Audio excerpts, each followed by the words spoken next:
Good evening. I'm very happy that I'm able tonight to say welcome to our guests, to the audience on the Orange Grandstand, and to all the viewers at home, and those who will watch this first episode of the BK Talks of this new academic year. It's a fresh start to a new academic year. I think a very happy start. We see our faculty really coming alive again, our faculty building.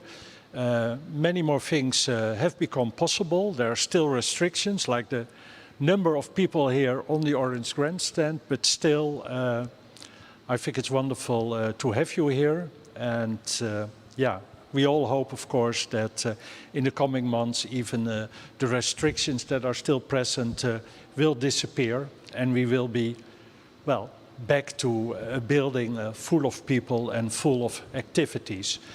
Activities will certainly take place. They also did in the last 1.5 years, but most of the time, of course, just enjoyable for all of us on our own little screen at home.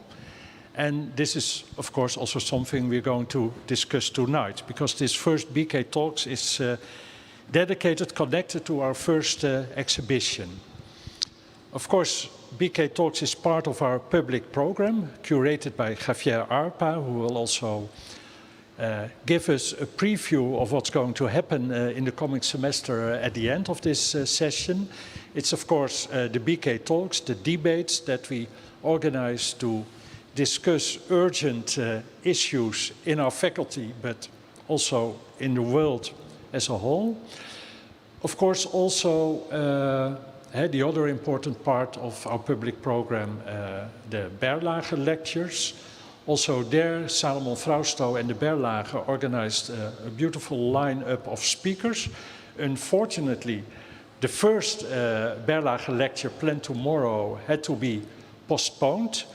It's going to be given by Norman Foster, or Lord Foster, as some people prefer to call him nowadays. He is quite eager to join us here, but yeah, for some unexpected reasons, we had to postpone these lectures. But that's still a promise then for the coming months, together with other great speakers in the Berlage series. Another thing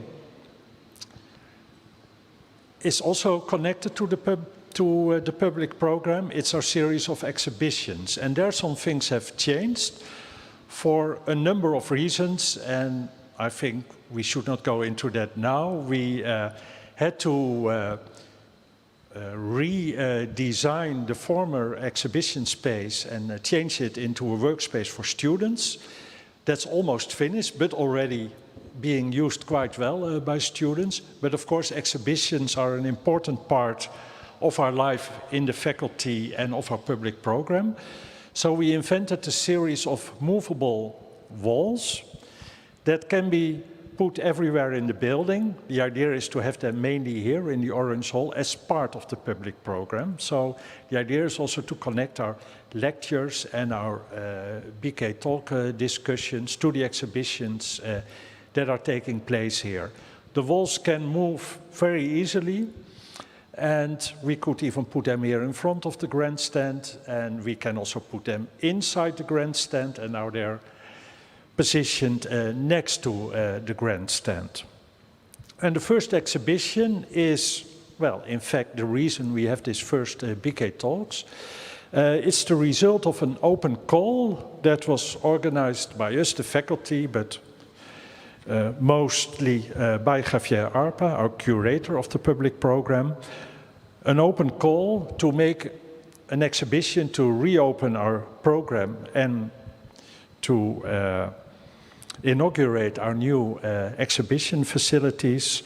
An open call for an exhibition called What Have We Learned? Rethinking Education and Community in Disrupted Times. So we invited everybody to send in their experiences in the last 1.5 years when we had to move from one day to the other to online education and working from home. A long period, I think we learned a lot, and I hope we can share those experiences today, and of course also look to the future. What does this mean for the period ahead of us? Well, we also learned a few things today. We learned that the tape used to mount the panels on the exhibition is of a rather lousy quality. So if you hear some unexpected noises during this discussion, some panels are falling down. But we finally find the right tape, so tomorrow it will all be fine, but be prepared today. And another thing, we learned that our registering system to attend the BK talks didn't work. It works now, so for the next talks, but I'm really happy that we still have a very nice group here of students and staff and teachers on the orange grandstand.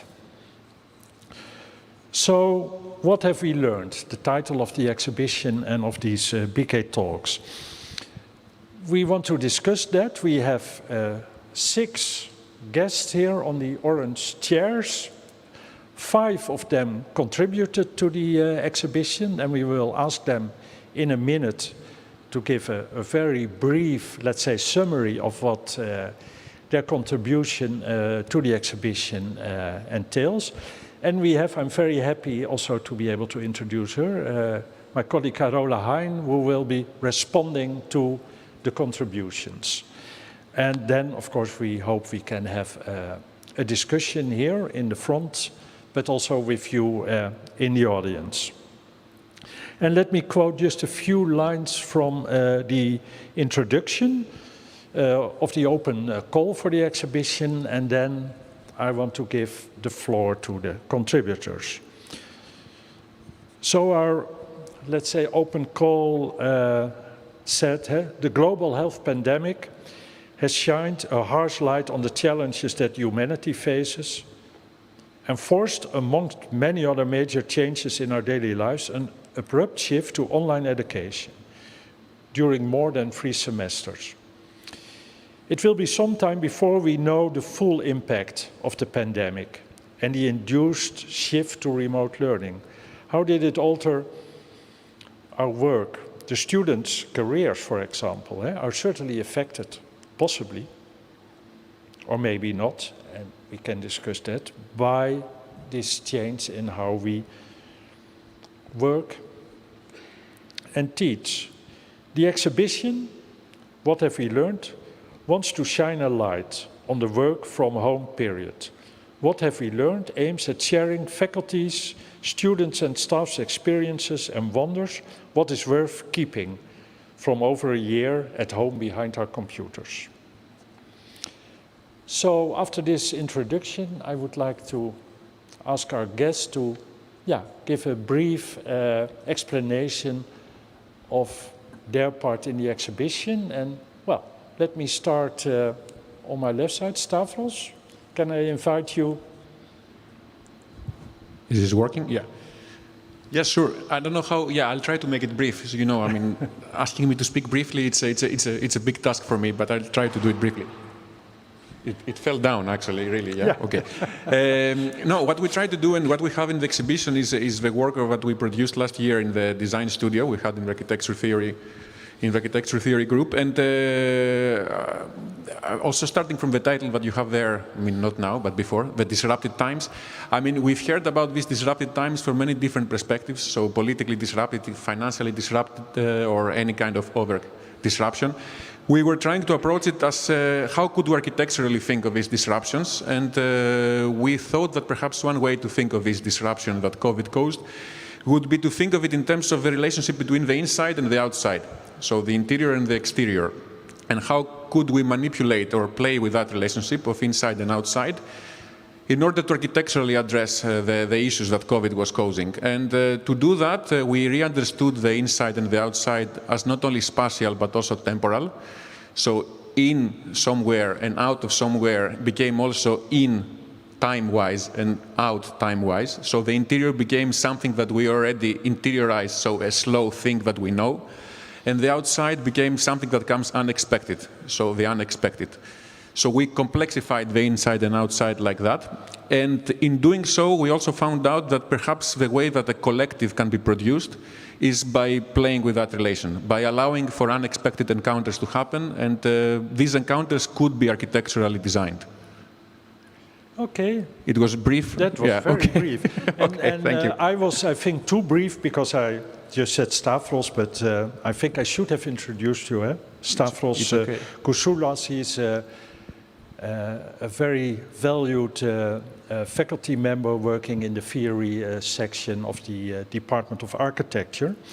And I really liked your explanation, also because it was quite clear. But when you read, of course, the panels, you're immediately confronted with, I think, is really something that your team, your group likes, to introduce new words. Sometimes I think even invent new words. And what is, of course, in the first sentence, you talk about a syndemic condition instead of the pandemic condition. Yeah. So can you explain that? Maybe why you like to introduce new words, but also what does it mean, syndemic? Well, I mean, fortunately or unfortunately, we did not introduce the word ourselves. It's something that we picked up. I mean, I picked up from another colleague in another country, in another department, not an architect anyway, and she was trying to say that calling it pandemic implies that there is only one force or one factor that determines things. If you call it syndemic, you bring it a bit to a level where you understand the complexity of too many different things going on simultaneously. So again, economically, I mean, politically, socially, biologically, healthcare, and also, therefore, architecture as well. So it was a way just to complexify it and not make it a one-term only situation, so COVID-only situation.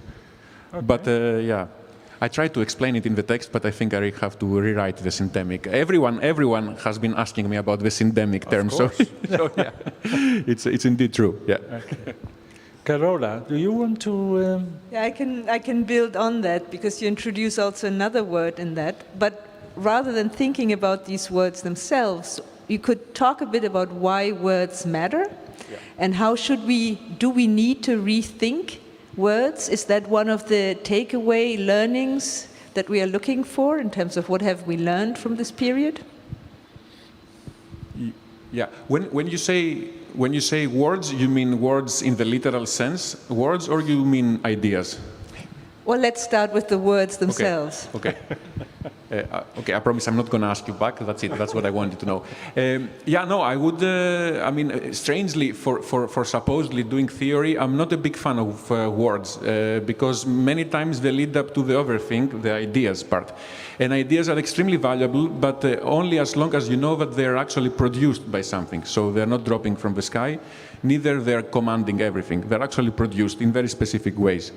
So I think one of the problems that I mean, I don't know what is that we, but let's say that we have faced the last year and a half is that many times words/ideas took over much more power than what they should have taken over. We were discussing with Jelle before.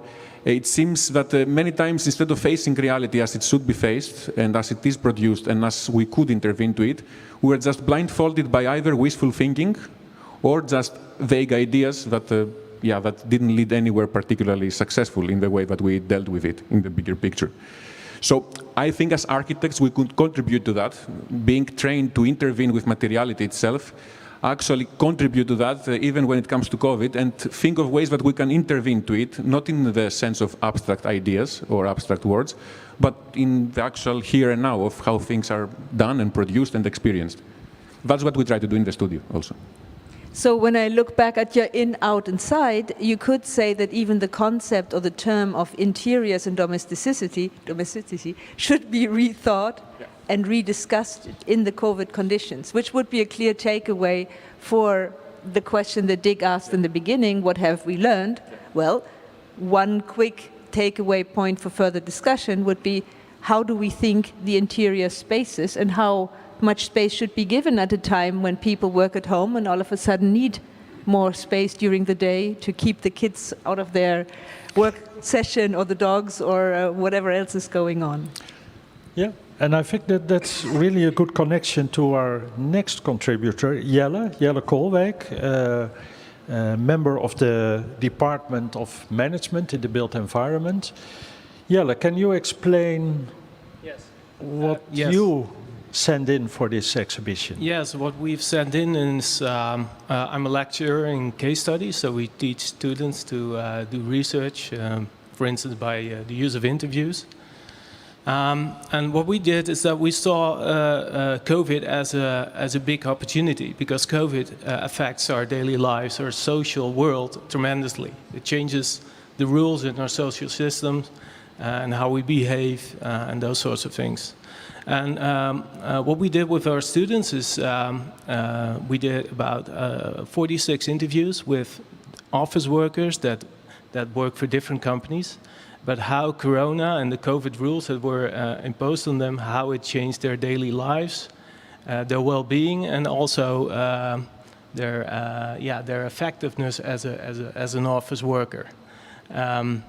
And I think the point just made is, it really connects well with the previous point, I think, is that what we see is, so based on these interviews, we also trying to draw lessons for, what does office work in the future mean? A lot of words are being spent nowadays on hybrid working, but what should hybrid working learn, or how should that look like? And one of the things that we learned is that depending on the kind of occupation someone has in the office, he or she has to perform different activities. And based on these activities, you require, for instance, a specific spatial environment, tools, and those sorts of things, and also interaction with other people. Okay, thank you. And then to make it very concrete, because this gave you and the students insights, and when you look at our faculty building, if I ask you what should we change now immediately? If we look at the faculty building, well, one thing one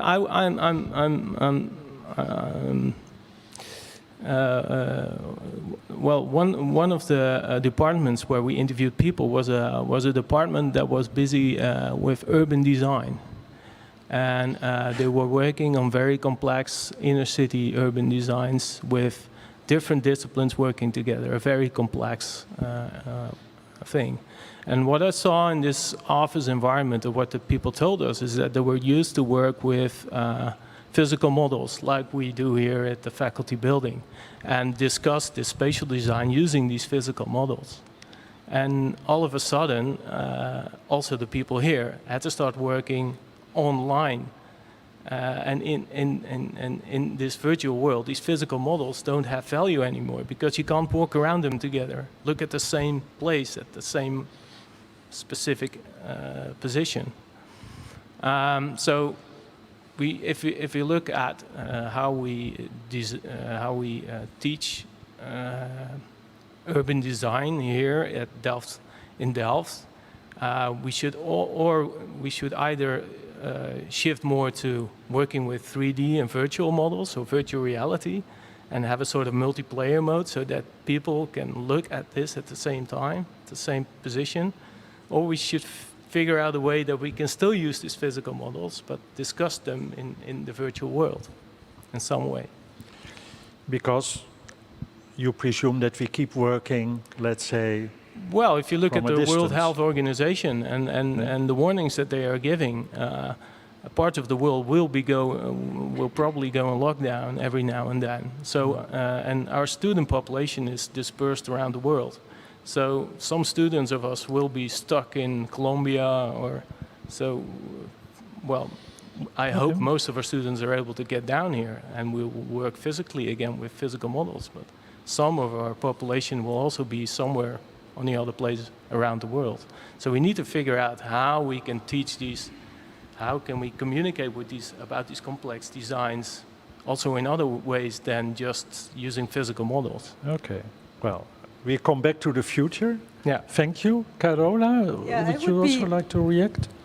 I have actually two different questions for you. Yeah. But one is, how did your interviews influence or structure the outcomes? So did you also ask them about the coffee in the corridor moments? Did you ask them about the breaks, the casual encounters? Yeah, what we did, we held in-depth interviews. So, and in-depth interviews, that means that you, so the people that you interview, they are allowed to actually point or bring forward these things that they find most important within the context of the interview itself. So, and they came up with all these very practical things that they were running into, like, for instance, their individual situation. There were people that were working at home while their family was also there. They were sitting behind the kitchen table, so they were having all sorts of physical problems after about 6 months because so they were pointing us towards these things that they found most important to be effective in the work, but also to explain to us what affects their well-being in general. Yes, I was curious. I mean, what happens in this building, at least, is that sometimes the best decisions get taken when you bump into somebody around the coffee machines, right? And so to what degree did these kinds of social encounters matter to them? Well, some of the people that we interviewed were worrying about their informal networks and how it affects, also, for instance, their career development, because they, well, the people that you work with from day to day, you know, you see them online, so where you have a project with or those sorts of things. But what matters in your career is also the people that you meet informally. Like, well, Dick, for instance, if I would meet him at the coffee machine, that could help in the future for my own career. And, well, unfortunately, I'm not in a level of this architect, of this faculty that I run into him every day. So that really depends where you walk. Eh? You can absolutely run into me every day. So especially young people were very worrying. So they were able to do to perform most of their daily routines and activities, but they were really worrying about their career and career development because these informal networks hardly develop. And that is possibly something that architects can also play with. Maybe there's dissociated places for social encounters apart from the office space themselves, which gets me to my second point, but that also is probably already a lead over into the next project, but the model. And so we always are playing with models, but there's always things missing in a model. And we've one title here that's sightseeing. Well, what about hearing and feeling and smelling and all of these other things that are not associated with models in the first place? Yeah, well, maybe Zoom is also a model of reality when you look at it. So, and one thing that we miss in most of the discussions on Zoom is of course, the non-verbal communication. And I think one of the things that you miss out when you train your students completely online is the non-verbal communication and actually sensing if someone really gets what you're trying to explain to them. I think, I hope we are able to get back here at university and work more closely with students again, because I think, although I think our students were very resilient past year and a half, worked very hard too, I think we missed out some opportunities there. Particularly when they turn off their screens, right? And you don't know what's going on. Yeah, then all senses are completely gone, yeah. Okay. Good. Yeah, thank you. Let's move on, but I'm sure we will come back to some of the things addressed now. Let's go to another perspective on our experience of the last 1.5 years. On my right side is sitting Georg Fragliotis. He's a professor of theory of architecture and digital culture in the Department of Architecture. Recently moved to the Netherlands. So welcome, Georg. What is the contribution of you and your students and colleagues? First of all, just a comment on this discussion. You have to ask Carola the other way around also, what we will miss after being in the physical space again. I will miss the discussion about the backgrounds, for example. All these anecdotes and the jokes about your background. So turn the other way around and start with the digital culture and then move on to the physical. I was going to say that later on. So I want to comment just have some words on the project, which is a collaboration with our chair and the complex projects chair. The title is Behind the Screens, and we try to take a critical look behind the digital, let's call it the digital curtain of our post-pandemic society. What we have learned how important screen time has become for us at home, and we have learned how quickly we became familiar to the new normal, to the so-called new normal, which is the importance of electricity, a fast internet connection, and a healthy working place. But we also learned that the data industry is a Janus-faced one. So many people keep the global operating system of our data society alive without being noticed. That's the reason why we call it Behind the Screens. So what you can see in this exhibition is a collection of photos, and the students ask so-called mechanical Turks of the Amazon company to take a picture of their working places in Brazil, in Latin America, in the US, and also in Europe. So we get let's call it an insight into the engine room of the delivery society.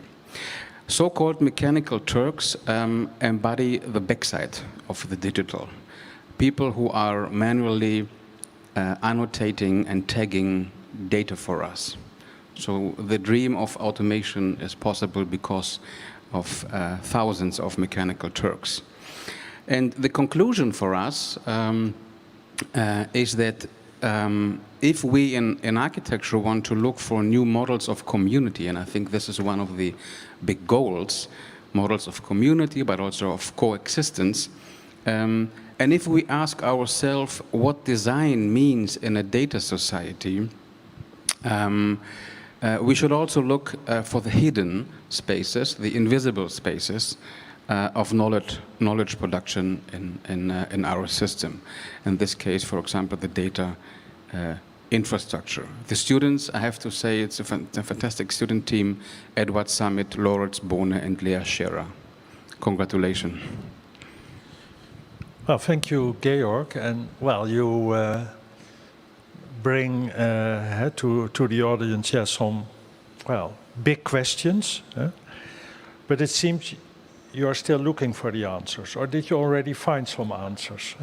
What is the meaning of design in a data society? Yeah, this is our question for the next time. I think the first step is, of course, to focus on that question and to work on this question, because we have to focus on design again, I think. So my answer will be yes. It's an important question we have to work on. Okay, well, that reminds me of a discussion I had online a few months ago with a meeting of professors here of TU Delft and of Leiden University. And then the conclusion was more or less, in Leiden they're only interested in the question, and in Delft they're only interested in the solution. But then that's too easy, because... Okay, that's too easy, yeah. I mean, you can answer a question with another question, as we know. But no, seriously, I think we can start to work on an answer on 3 different levels. And I think this is at least for our group and for the discussion, could be of interest. Because I think the pandemic shows a rediscovery of the building, or topics of the building: interior, inside, outside, light, for example, workplaces, typology. So we used to think about the digital in networks, but the pandemic showed us that it's a rediscovery of the building again, and I think there will be a strong focus on building-oriented topics in the future. Ooh, maybe then I want to skip in there, because I think the question of data was there before the pandemic, and the question of building data centers, for example, in Groningen, is effectively changing the landscape. And so in some ways, if we only focus on the building, I'm getting a bit scared, because I think the advanced use of data also means that our environment and the landscapes are extensively changing. And I think there's also design solutions needed. Perfect, Carola. This brings me to the second point, because I knew that you would answer that way. And the second point is that we believe, or at least I believe, that there will be a new environmental sensitivity in this data society, because we will have more access to the natural environment through data. But we have to learn to use the data to get a better access to environmental and ecological questions. So I think you are right, and therefore I would say there's a new environmental sensitivity on our, let's say, agenda for the future. And that may actually lead me back to another question that I was always going to ask Dick, because the question is, what have we learned? And I think what Georg started was to say, who is the we? Have the Mechanical Turks learned something? Have the students learned the same things as the faculty, as the staff? Yeah. So I think we really have to look into who is the we, who is associated with it directly and indirectly through data networks, for example, and then start to design. And maybe Georg is calling for designing first for the Mechanical Turks before we start here. I don't know, but yeah. I think it's a bigger issue, potentially. Well, the brief and simple answer is we is all of us here. It's the whole community of our faculty and on our campus. But in the end, yeah, but that encompasses the whole world. No, it's sure, but I think it's important that we look at the different groups and how everybody is touched by it in different ways, and how we can help also through design the different communities, I think. Yep. Okay, yeah, we continue. Or you wanted to react, Georg, there? We don't have, let's say, representatives of all the contributions. I think I should add that. There's also a contribution by the Global Housing Studio showing how they managed to make the change from a collaborative project with students in Sao Paulo, with exchange from both sides going there, coming over from Sao Paulo to Delft. But still how they, well, got some very interesting, but maybe also unexpected results from doing this now completely online. There are also interviews with Dutch practitioners, urban designers, how they think this 1.5 years has impacted our thinking of how our cities should be designed and look like in the future. But we still have two other contributors here in present, and I'm happy to end with them because they're both students. And first of all, I want to give the word to Jonas Althuis. He is an editor of our famous magazine BNews. Yeah, thank you. Yeah, I'm an editor at BNews. I'm a student here as well, so I guess I can also add the student perspective to some of the discussions today. For our part of the exhibition, it's titled Past Pandemic Future. And we were straight away very excited to explore all kinds of things. So it became quite a complex and maybe even messy exhibition from our part. We constructed a timeline where we looked into the past, we looked into the present, the pandemic, and also a section where we look forward. And with the past, we looked at very old editions of BNews, so we kind of looked into our own history, going back nearly 50 years. And to do that, we visited the Nieuwe Institute, and we looked at the archive of BNews editions there, which are very interesting to see because in a strange way they're very familiar. but also very distant in time, in events that are going on. And in the continuing from there, in the present section, we explore what BayNews got up to throughout the pandemic period. And we had quite a lot of difficulties throughout the year and a half, because BayNews is historically, it's always been a print magazine, and it's analog. We print editions, and now everything moved online. So as education moved online, we were struggling to stay in contact with readers, and with the faculty closed, we couldn't publish. So we had to start looking for all kinds of solutions around that. And one of the big ones was our process of creating a website. So we launched this online platform. And in the last section, we look forward. So we try to imagine future scenarios for BayNews following the trends that we've seen in the pandemic.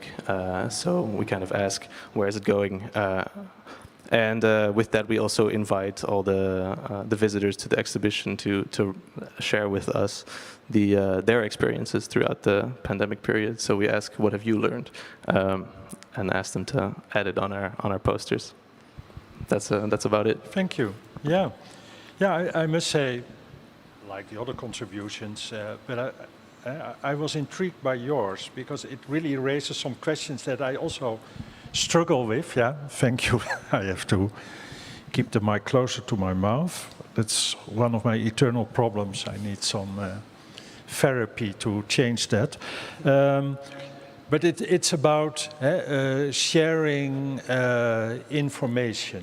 And what you showed, delving in the archives, and of course for me that was also going back a little bit to my own past in the Faculty of Architecture. I started my studies 40 years ago here. And of course BayNews was a very present thing there as well, but it was in a way the only source of information. So you had to read BayNews to know when the building was closed during festive days. You had to check it to see what the schedule for the exams was. And there was a fierce debate, you know, in words amongst the staff, really verbally killing one another. But that was all in BayNews. It was just that small magazine where what's really nice, where you say you had to send in your contribution already typed in the right column size, otherwise the secretaries who had to deal with it had to retype it, and it was too much trouble. We had no word processors, or we had no computers, of course. It was all glued by hand into the magazine and then stenciled. Well, that's all a thing of the past, but in a way, you know, when I think back of it, it was also very clear, because there was one source of information. And I also struggled with that, you know, how to send out information. Endless emails. I think at some point people don't read the emails anymore. Do you put it on the website? But there's so many websites and annexes to the website. There are social media. Well, I don't know how to handle them, but it's really a struggle. Yeah. So did you find some answers? Well, answers. What we did find that was very interesting is it's kind of maybe history repeating itself, where we have, looking through all the editions from the 70s, 80s, 90s, early 2000s, there's also this transition. You kind of start seeing, as you mentioned before, everything was typed on a typewriter and you had to glue it in. But there's this slow transition where things become more digital, more sort of graphic design, more images especially. So it kind of changes from hand-drawn sketches and whatnot to a more digital version of these things. So that's kind of a transition that ran in analog to this transition that we've had now with education moving online. So that was one interesting aspect of seeing all those on the old editions. Maybe because I hear the word history, so I just have to chime in here. But I really like that you're talking about these long-term documentation and there must have been moments of uncertainty already. So if we are learning from what has happened now, I think in the past, and maybe you even have seen articles, texts, whether it was 68 or whatever uncertainty has been in there, or digitization, or you could identify all kinds of moments of uncertainty. Was there a debate on how education changes about this, around this? There definitely was, hugely actually. It's very interesting. And in fact, one of the editions we put up in the exhibition has this big title that says Vietnam. That was one of the big things. I think it was in the '74 edition that was going on. But I would say actually a majority of the articles in those older editions, and they're not all in the exhibition, but at the archive in the New Institute, are very much discussing what is education looking like and where do we go, because I think especially the 70s was very sort of lots of turmoil with approaches to education and architecture education. Yeah, it's very present, yeah, for sure. It's always it reminds me of, I think, what really a wonderful Benius issue maybe like 8 years ago, which was more a satirical issue, but many people here took it completely seriously, which was, of course, very a great success. And they also had an agenda of events. Well, we are having a discussion here, and then there would be a discussion on the discussions on the future of the role of the architect. And there would also be, you know, a seminar on the seminars dealing with the changes in education and so on. I think that was really spot on, because it's always happening. Yeah. But it could be a nice way to bring these into one little booklet together, or another exhibition, Dick, and to see Yeah. what kind of change has actually occurred. So then you know what you're measuring up against in terms of making changes. So if in the past no event on uncertainty ever produced change, well, then any step forward or any definition will already be further on. So I think there's really potential in what you're doing. I think there's just a few of these discussions that are eternal, that just continue endlessly, yeah. That's why we have the BK Talks, to be able to continue them. Yeah. Okay, thank you. And then finally, Michael Tia, he's a student at the Berlage, almost finished. Huh? You're now working on your your graduation project. Looking forward to it, yeah. Yeah. Please take us to the contribution of the Berlage. Sure, thank you, Dick. Yeah, the contribution of the Berlage was conceived, well, with the rest of the students from my generation, 10 others, so 11 in total. See a few there in the grandstand. Let's see, it was the spring semester of 2021. As a major part of this semester. Normally, the idea is that for Project Global, the title of the course, we do site analysis on site. In our case, we were very much hoping to go to Mexico City and Austria. Of course, that didn't happen with the global restrictions and also the university restrictions. Quite rightfully so, I think. But yeah, like a lot of other studios, we were confronted with, well, what now? So the title of our contribution is Sightseeing. Well, and like we already discussed earlier, there are other things you can really do through Zoom. There's other things that Zoom enables, or these screens, these small intimate screens enable, especially when you're, sitting 40, 50 centimeters from it. Halfway through this semester, I think a lot of us bought larger screens to even better enjoy those pixels. And well, yeah, like it was discussed earlier, we saw other things, we heard other things. We spoke to experts in Austria, in Mexico City, who fortunately or unfortunately, well, in our case, maybe fortunately, were confined to the same rules as we were, close to their screens, and more than ready to help us and answer the questions that we had for them. And maybe through this way we had a higher quality of sightseeing done this spring semester. Yeah. Well, thank you. I was intrigued by some remarks, let's say, on the text in the exhibition, that the remote connections that you made, and it's clear I had the same experience. In a way, it's easier to make them now, because of course, we always thought that if we want to have a lecture of someone, we have to bring in to Delft. It's always of course, a very pleasant thing to do, but you can also have a real exchange of ideas on the screen, remote. But in your text you said it also led to more understanding and even a more objective look. I was puzzled by that. Why was that your experience or your learning? It's funny that you use the word objective because I wrote down on my notes the word subjective. Yeah, but maybe if you read it there, it's... Yeah, indeed. Maybe through having all these other views, other vantage points from other people who are really engaged on the site or who live there, truly are experts, you get a more truthful experience of what is actually going on around there. So I think that's what we try to say there. No, it's an interesting statement, because we always at least like to say, okay, I want to see this with my own eyes. Pretending maybe then you know the truth, but then maybe you find out that's not true. But looking through the eyes of the other, you get a better understanding. Well, in any case, a different understanding and also a very unique understanding, especially, well, we try to engage with it positively, like this semester that we went through together. And, well, this is something, well, what we learned, to put it that way. Okay.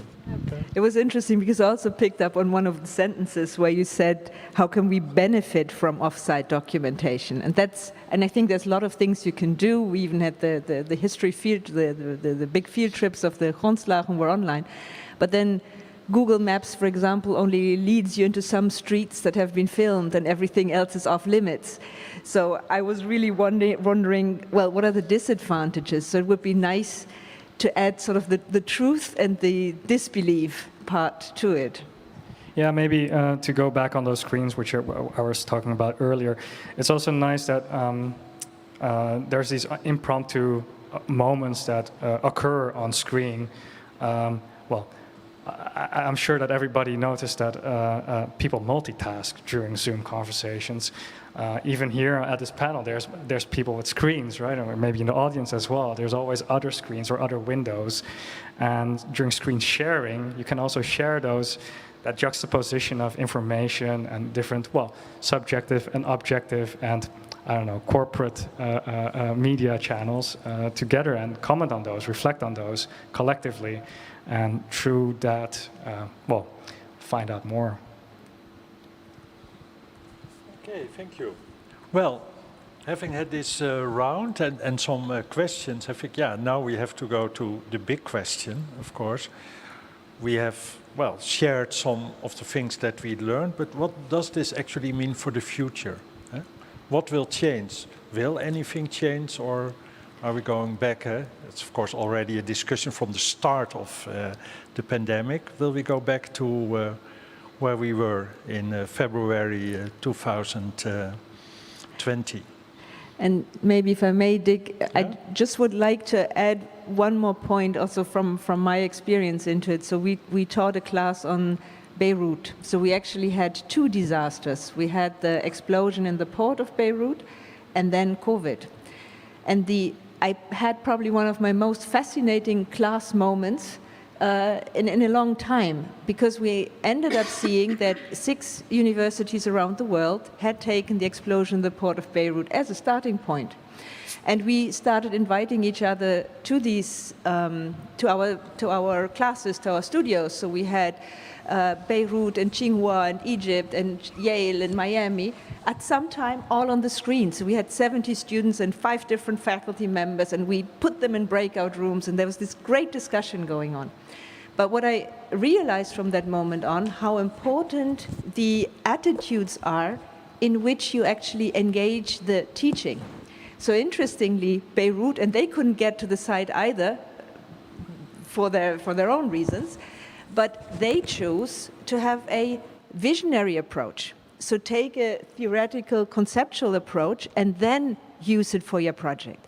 Miami was very much on the ground in line with the new urbanist teaching that they do anyway. We had taken a port approach. So it became clear how much it matters how you address a studio. And I think that's what we're also seeing here. Each of you stands for a specific approach, and that approach probably resonates then with the with the projects or the designs you get out of it.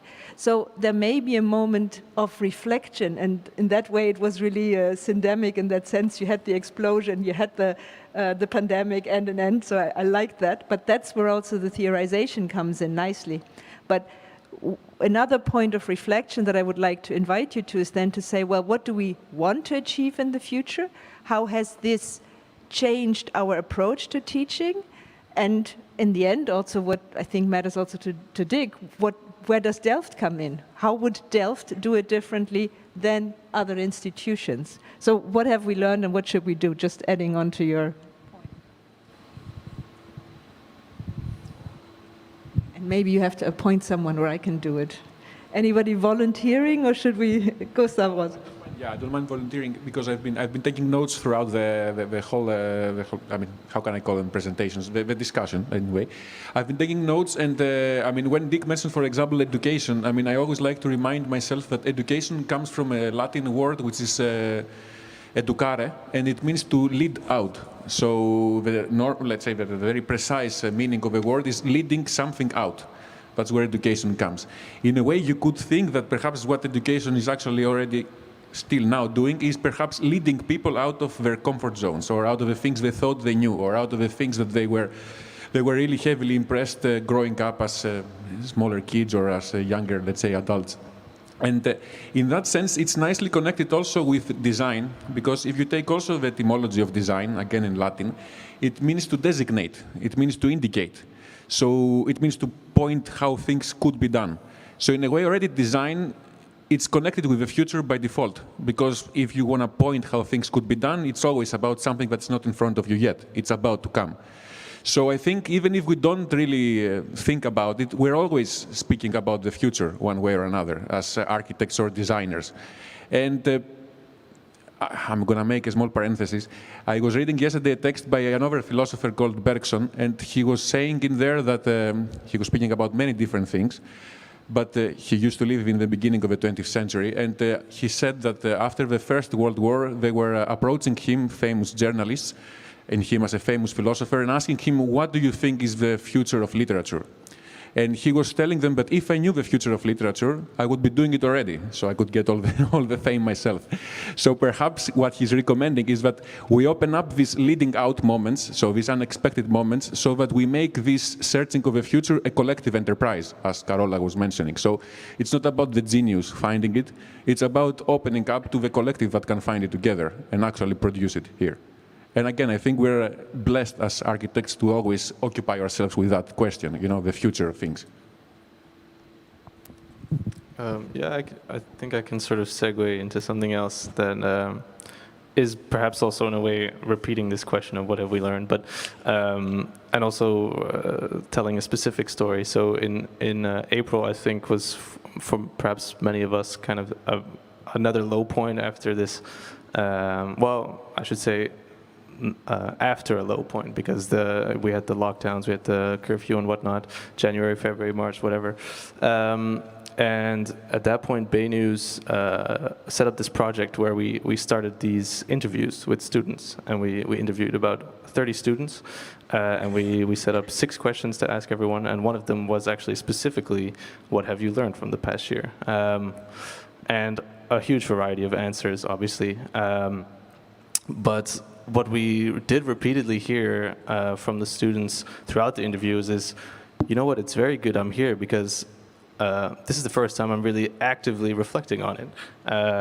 And I guess that was a lesson for us. It was very good to, first of all, bring not everyone together, but bring sort of them to us, and we had some conversations. It was very nice to reflect actively and just share, even just share with each other what we've been going through. So yeah, reflect is perhaps something we learned from at Bay News, yeah. And ask questions, I think it sounds to me. I was wondering, how do you turn that then to architecture and the built environment? I mean, Georg, you already said maybe we'd have to look at the interior, but you also mentioned a bit the same thing, more on life and office spaces. So what would be your recommendations, having heard that? What next questions should BNews ask the students in terms of what design tasks, what design proposals, questions do they need? Yeah, that's a big question, Carola. But I think to point as a take-home message, the first one, I think we have to reflect on the fact that the digital is a solution and problem at the same time, and we have to deal with that dialectic, let's say. That's not the solution and it's not the problem anymore, it's both and that's very interesting in terms of yeah, social and political impact. And the second one, I think, at least personally speaking, we have to ask ourselves, what is the impact of all that? What is the impact of education and research on society? I think research is always somehow industrialized or professionalized in academia. Education is always a matter of you know, debating and discussion and fighting. But I think in the end, and at least to end up with a new question, as you ask for, is what is the impact of education and research on society? And I think this direction is super important for the adventure, Dick, maybe, to reposition a faculty in a post-pandemic society. And I think this is, as you said already, the pandemic is a challenge, but also a chance for schools and for institutions to rethink their own agendas and to reposition themselves.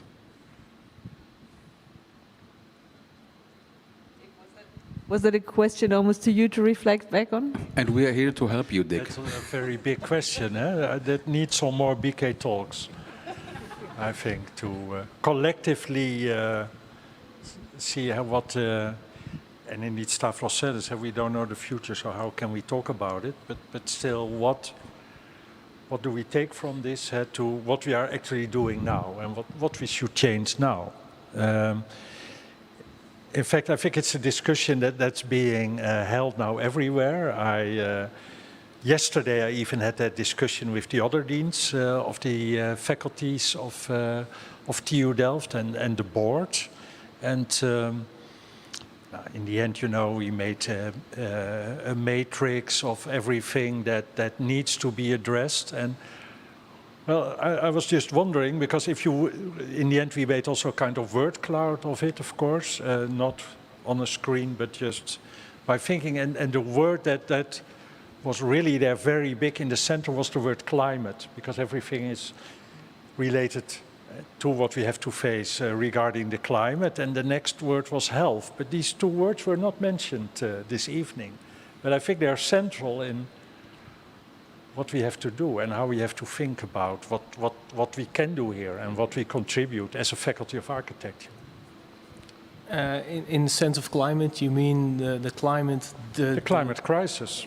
The climate crisis, but how do you feel about climate as the educational climate and the interactional climate we have here in Delft? Because, of course... But that comes out of it, yeah, well, that's immediately connected. Yeah. One of the things that has been puzzling me is, so how can we retain the things that are really important to us as humans, so one of the things that students learn here in Delft, we have a specific climate here in Delft. You learn, and being a student is more than just going to school. It's the whole environment, it's the interaction with other students, but also the critical reasoning that has been taught here and those sorts of things. So how can we retain this climate, also being a student here in Delft and the whole experience around this, while also being able to see the opportunity and go, well, make the steps that we're now given by the pandemic and the changes that we are already making right now.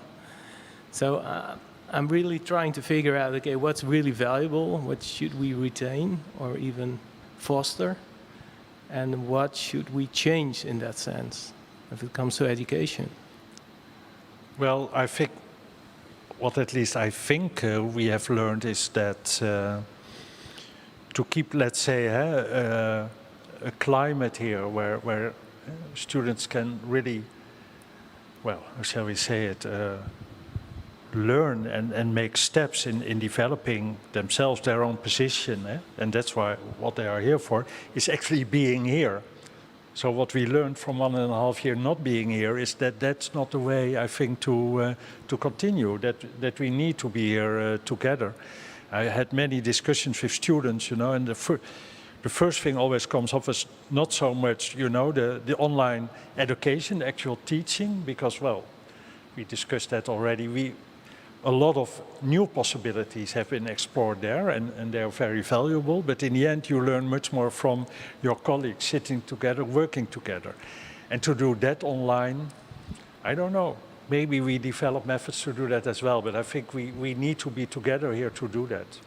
That's at least, I think, a lesson, an important lesson learned. It's connected with what you were saying about climate and health, because, and it's connected also with the digital, I mean, it's connected with everything, anyway, but it's also connected with the digital aspects that Georg was mentioning. There is this guy, Benjamin Bratton, and he's not an architect, but he's teaching in Strelka in Russia. So he's doing things on architecture. He's running a studio there. He had the two books of his, the last ones were the first one called Terraforming, and it was about how can we think of a planetary scale design on respect of the climate crisis. So how can we design against the crisis and try to solve it? And the latest was called Revenge of the Real, and it was about, I was discussing with Jelle about it before, it was about the syndemic pandemic, it was about COVID. In both books, he's saying that it's only via technology and digital technologies that we get to sense what's going on. I mean, if we didn't have digital technologies, we wouldn't know that the Earth is getting warmer. If we didn't have digital technologies, we wouldn't know what are the data we are grabbing from all the COVID cases and all the data worldwide. But he reminds us, and now I'm summarizing, it's not exactly what he's saying, but he reminds us that sensing is working two ways. You sense what's coming in to your body or to your planet, but you also sense as in the sense of thinking what's going to happen. Sensing is also, in French, is also meaning direction. A sense is also a direction, is think, intuit, and perceive how things can go. And I think that's the part where education, again, and design education can come in. And if it's happening in the faculty, for example, it's a much different way of learning how to sense, how to intuit together, how to work not just with the hard, cold facts that people can transmit via Zoom. And that thing cannot be replaced. I totally agree with you, Dick. I mean, this needs to happen in a way which is more than just the screen interaction, the sensing the future thing, So just that I'm clear about it, because I think sensing, you can open the window and you see whether it's cold. You don't need the big data for it. So it's really going back also to trusting your physical senses, right? And you sense that, which is informative for you. Therefore, you go and pick up your coat and you don't go with a T-shirt. But this is not just a fact. I mean, you hear 10 degrees, but it's different to hear 10 degrees, and it's different to feel the sensing of 10 degrees on your skin. That's what teaches you how to do it. But this is your point is that you're pointing out the difference between weather and climate. Weather is you open the window. Climate, you need media and data to talk about, and that's an interesting another topic. Well, we can build on that, but the question is also, I think at this point, climate change is probably also sensible, so it becomes much more intimate, and the same for COVID, if you see people getting sick. So you don't necessarily need the big data. That's why I was interfering with that. But I think I want to just briefly come back, because Georg, you said we are about repositioning a faculty after pandemics, or something along those lines, which I really liked, because I think that also sends a message for Dick. And then you talk about climate and health, which might just as well be about social climate and mental health. And just my colleague Cor Wagener always says something along the lines, and I'm probably misquoting him here, but it's quite impressive that he says 10% of the health problems are cured with medicine, 90% is space. And I think if we take it that way, and we think about walkability in terms of against obesity, if we talk, I mean, there's so many things we can actually do through space.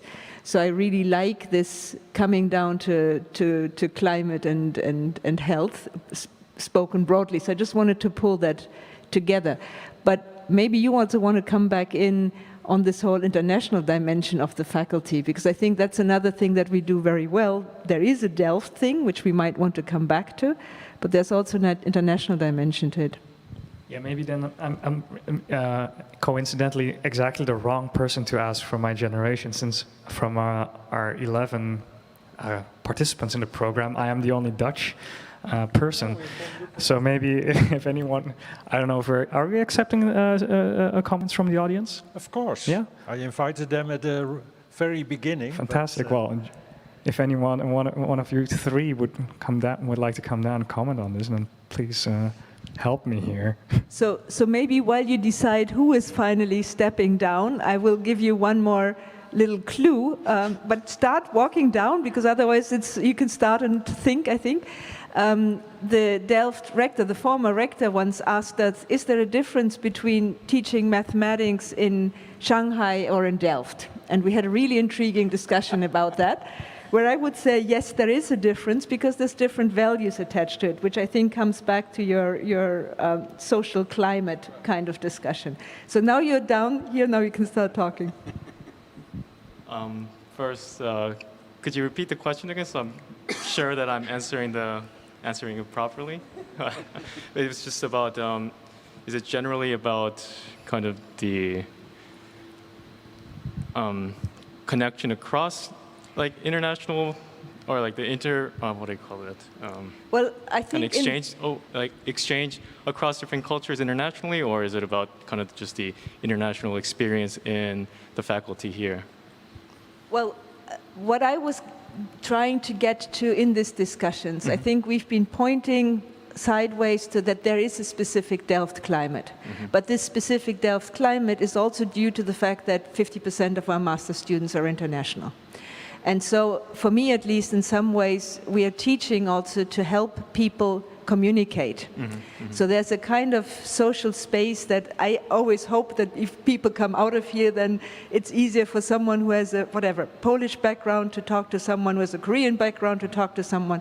And I think that was something that also came up in your studio. That's why I pointed to you very simply, with field work being done in a faraway location, and whether you can effectively assess what's going on there. So we have the benefit of having internationals here, bringing different cultures and experiences here, and I think that's one of the really strong points of Delft, and also for the future of education, which we might lose out on if people only participate through Zoom. So in that field, I was wondering what your experiences are. Okay. Yeah, I think the point about the communication is, I was just thinking about how when we started out, we had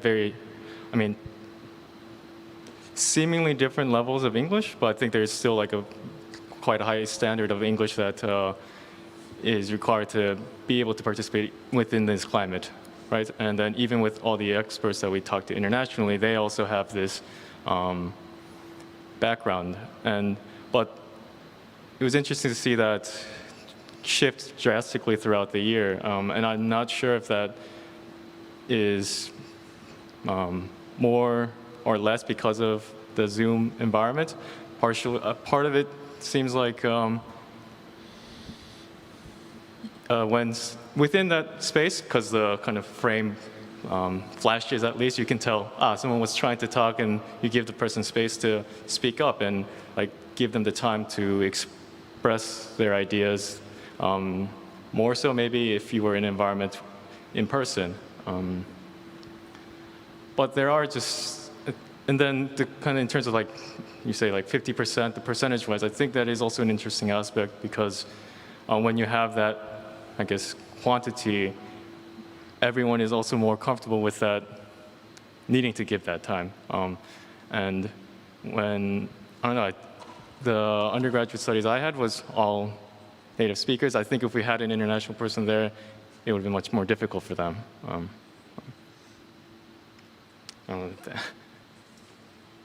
So in some ways there is room for what have we learned, to say how can we facilitate communication, starting with language, words that we actually agree on, starting with understanding different cultures, bringing them together here, understanding different work environments, and hopefully then developing architecture projects that can solve them. I mean, I'm almost tempted to say, Dick, I don't know what if we had a wish list. if anybody or a wish list or agenda points that should be taken into account for the future of post-pandemic education in Delft, what would these be? And I think we should also open it up to the I think audience. that's a great question also to start winding up the discussion. Yeah, give me an agenda.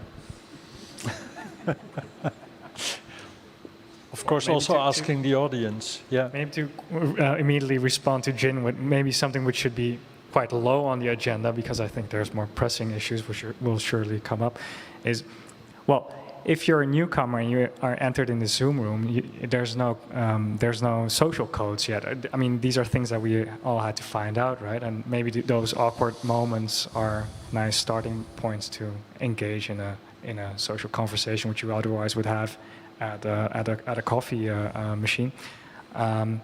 Yeah, if you're a first-year student, if you're fresh out of high school, I can imagine that couldn't be quite challenging or intimidating to be confronted with all these strange faces all of a sudden. So, yeah, you'll need strong people there if you're going to proceed on a digital platform like Zoom. Mm-hmm. I think that's an excellent point, even from my personal experience. I think I've never had a year where the students were so grateful for being seen as a person and getting even breakout rooms to chat or being talked to. So it really requires more effort. And I think this goes back to how can we design the post-pandemic social interaction points, even if everybody's working from home, to facilitate and help people to enter. I think it's a very important point and it shouldn't be low on the agenda. I think that Zoom needs a coffee corner or a casual space within somehow to facilitate the casual moments and break the formality, because I think that's often what makes it so rigid or exhausting. I disagree with that, in the sense that, we're also trying to say that in the exhibition part, so that's why I'm mentioning it. I think that Zoom is not formal at all. That's the problem. It's totally informal. That's the main issue with it. I mean, of course, you can be dressed nicely and wear whatever you want, but eventually it's just you speaking in a screen, essentially. And I mean, me as a teacher, I know personally students that just pretend to be there or have their screens off and they're even in another room or have simultaneous meetings. I also had happened once that I was in 2 meetings simultaneously.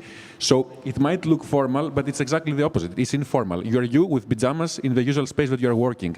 So it's the formality we're missing. That's what I'm trying to say. The formality of this situation where we have to negotiate what we're doing and saying. And I cannot just turn things off and go to the toilet right now. You know, I mean, I have to respect and be respected and exchange things in a way that it's formal. I mean, what was The Fall of the Public Man was a book by I forget now. It is an architectural theorist we invite quite often here. What is the name? Yes, Richard Sennett. Yeah, he was saying exactly that thing, that we need this formality in order to create public collective life. But I heard some laughter from the grandstand. Anybody wanting to respond to this remark? Yeah. Just get to the microphone, I think. In Zoom, or get in line. We would have said you can put the question in the chat. No, we have promoted them to panelists. Hello. Maybe tell us your name too. Yes, I'm Alessandro Airo, I'm in the editors team venues.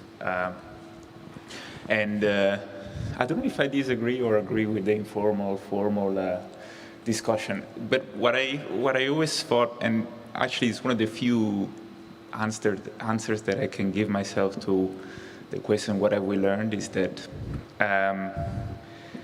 there is, the lecture as we know it, the idea of lecture is something that we take for granted, and but is up for a lot of experimentation and is up for a lot of rethinking, in a sense that I'm very freaked out by examples of, sometimes I'm online and I see like a lecture from an American university where I can pay €7 for, and I can watch it.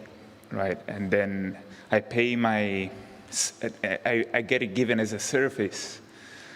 I pay for the lecture, and then I'm just like if I was on Zoom, the lecture is recorded, but then at the end of the 40 minutes, it stops, and then I'm back in my room. And sometimes I fear that education is gonna maybe become just that. And education, this idea of education as a service is gonna be so going to the extreme that maybe that's what the future is gonna hold. Hopefully not, but in a sense that there is the lecture, which is the formal, and then there is the informal that you mentioned as the place where you talk to students and you meet people. But I think there is also, and that's for me what has a lot of potential, is the in-between. It's the moment where the lecture ends or where the lecture starts, that in the Zoom era that hopefully is going to be the past, it's the moment where you click the link, or the moment where you say, what do you say, like a leave meeting or something like that, which is very depressing. Those are very depressing moments, right? And for me, like those moments in the real life are the more interesting ones. Are the like, oh, is the lecture finished or not? Are we still discussing? Should I go and chat with the teacher? You know, and those are offers. Maybe those should be extended, and they should take half of the lectures. Those moments. So yeah, I don't know if I couldn't agree more, and that's why I think we have to be here.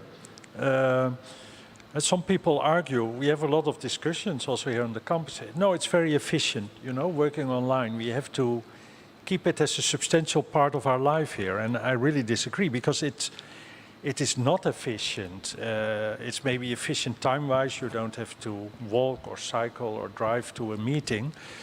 But the most efficient part of a meeting is the 5 minutes before and the 5 minutes after. And they don't exist on a Zoom meeting. And that's maybe a more personal thing. I have to chair a lot of meetings with many people present. I think it's a disaster because I can't see the people. I know that you need to see faces to see how people react, because maybe they don't say anything or don't put anything in the chat box. But you can see on their face how they react to things, so you can maybe connect to that. And so the idea indeed, let's say, of paying for an online lecture and then just zooming in at the start and then black screen, it's done. That's not, let's say, how you have a good climate for studying and even for well-being. I was involved in a lot of target groups, response teams, etc., about student well-being. And this is also what we continue to discuss. So I'm really happy, I did it again, that also the board of the university, after all the discussion, said, no, we are an on-campus university, or you can call it an in-residence university, they say in the States, but we work and we study here. And of course, some things can be done online, but in the end we have to work together here, in our buildings, on our campus. Yeah, it's very interesting that you say that these 5 minutes at the start of a meeting and at the end are not there anymore, so which are the most effective moments of a meeting. The funny thing is that in the physical world we have unwritten social rules that we all follow, and it's possible to have these informal meetings in these 5 minutes. Well, when we all go online, we tend to forget. We suddenly have different rules. Somehow they slipped into our systems while we were working online. And we probably also need to have a discussion with each other. Like, what kind of informal rules do we feel should we use being online? Why don't we have this 5-minute chat at the beginning and at the end? Yeah. I don't know, but it's more like anecdotal, but it's true, because in the previous world, you would start a meeting and somebody would be 5 minutes late, and that's okay, because the first 5 minutes, at least in Dutch culture, are always spent talking about cars, football, the traffic, or whatever. So if you're a little bit late, not a problem. But now, you know, when I zoom in 2 minutes late, people already start calling me, where are you? So it's indeed a completely different way of dealing with one another, which, well, I don't like too much. But I really like your idea of specific social rules. And for example, I have, and I am sort of sensitive to your point on lectures because I'm giving a lot of big lectures too. But I've sort of set up a chat room in the breakout rooms. So there's breakout rooms for working, and then there's a chat room for people who just want to catch up, right?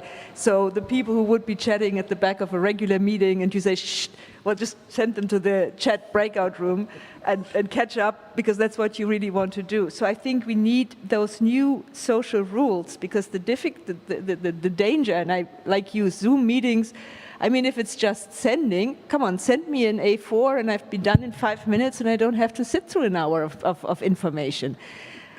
It would be much more efficient. So I think we should then use these kinds of meetings to either have meaningful exchange or have check-in moments, or even on Zoom, and at least if the screens are on, I can scroll through and say, hey, I see a question mark there, what's your point? But exactly these moments where I usually would walk through the lecture hall and chat up people and come back to the talk, those are the moments that we really have to work on before and after. I completely agree with that. But the worst is recorded lectures, I would say, unless they're well done and they're out in the world anyway, but not for us ourselves. Yeah. The discussion is meandering very nicely from very big questions to 5-minute coffee breaks, but they're all important. Well, what I do think, and we have to continue talking about those big questions, indeed, the discussion on the future of education.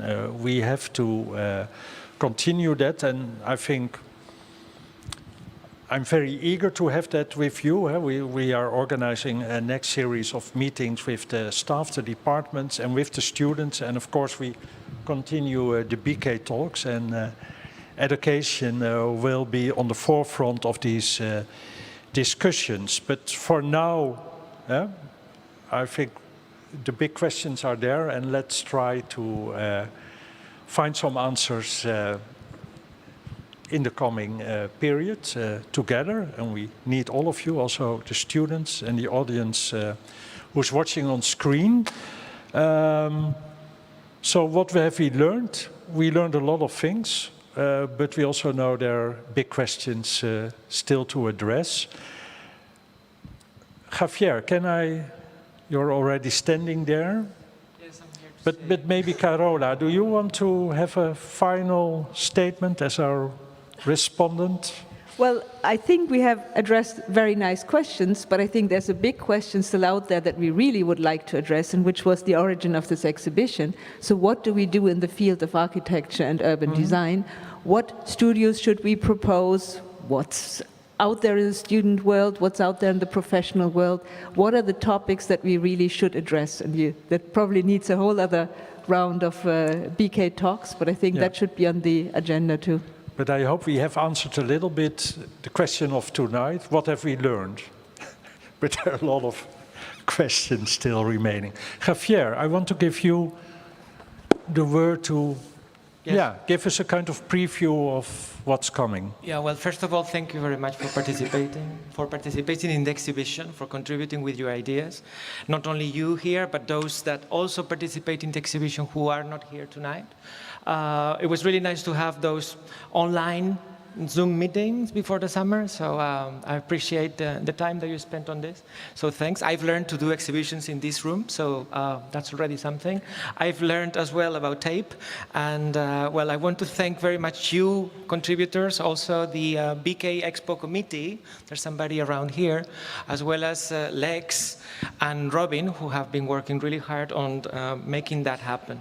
So I think we are leaving with a lot more questions than answers, and I guess that's why I'm very happy that Carola came. I think that also helps a lot. We are starting the semester hoping to remain in person, and hopefully things will open up a little bit more in the future. It depends on the variants and the lambda names, delta names, etc. But let's be hopeful. This is the first BK Talks and the first exhibition we celebrate. Last year we started the BK Talks. We couldn't do exhibitions for obvious reasons. And this is the first exhibition exhibition we do in this room. It will be followed by a second exhibition about collective and participatory systems in the construction of the city and of collective housing. This is organized by the Together team, also part of the faculty. So along that exhibition, we will celebrate 3 BK talks about, as I said, participatory process in the fabrication of not only housing, but beyond public space and the city. So you see the calendar there is a long one. It's been a really hard work for all of us, but we have finally, and we are really happy to have put this together. So next week we start with the Together series, 3 BK talks on participatory processes. Darin Kashiska is the leader of the Together team, and they have been working really hard trying to bring great guests. We hope they all can come. The UK is a little bit of a problem, but we will sort that out online. 2 BK talks will take place in Venice. We are traveling to Venice with Dick and other members of the faculty, and we will organize 2 BK talks there. One about what is it that we do with 6 billion people that need to live in dignity or correctly, which is our planet. It's about housing, and it's organized by Nelson Mota from the Dwelling Department or the Dwelling Group. And then the following day, we will have another BK talk on what is the role of biennials. So we are going to the, let's say, to the eye of the hurricane of biennials, which is Venice, and we will actually put it into question. Why do we keep celebrating biennials? Are they still useful, or is it the way, the format they have? Is it the right one? I don't know. These are more questions, again, than answers. I'm pretty interested about knowing whether we should do more Venices, but let's talk about it there and see what happens. In October, we keep having the second of the Together BK talks. We will say goodbye to Patrick Healy, who retires this year. All of a sudden, in one of those Zoom Zoom meetings, Heidi mentioned that this was happening, and actually was Lex who said, I think we should organize a BK talk and give him the word to say goodbye to the faculty. So I said, yeah, let's do that. Heidi was very happy to organize it, and it will happen. In November, we hope to host the part of the BACMA conference. This is still under negotiations together with the new institute. I really hope it happens. I hope that Dick van Gameren can make it happen. Let's see what happens. We have a BK Talks on Circularity. We already did one last year, and we want to keep talking about it together with the Circular Building Environment Hub here within the faculty. Finally, December is going to be gravitating around the third of the exhibitions that we are organizing, which is about landscape architecture. I think landscape architecture is one of those departments personally, I am very interested in, because I used to work in a landscape architecture department in the past before coming here, and I think we need to give landscape architecture maybe a little bit of more resonance within the faculty. An exhibition is organized in order to compare what other faculties or other schools of landscape do throughout the world, and we will have one of the big talks devoted to it. Finally, next year, end of the semester, we will organize the last of the BK Talks together with B News, who is present here. It's called Disseminate, and it's about one of the topics that I've been working during all my professional career, which is curating and editing. So we want to look at curatorial and editorial practices, hoping that maybe curating and editing becomes a topic within this faculty. Speaking of agenda points for Mr. van Gameren. So I'm going to leave it here. Thanks very much for being here, and I really hope that we can continue, let's say, more together, more online, more in person, and less online. Thanks a lot.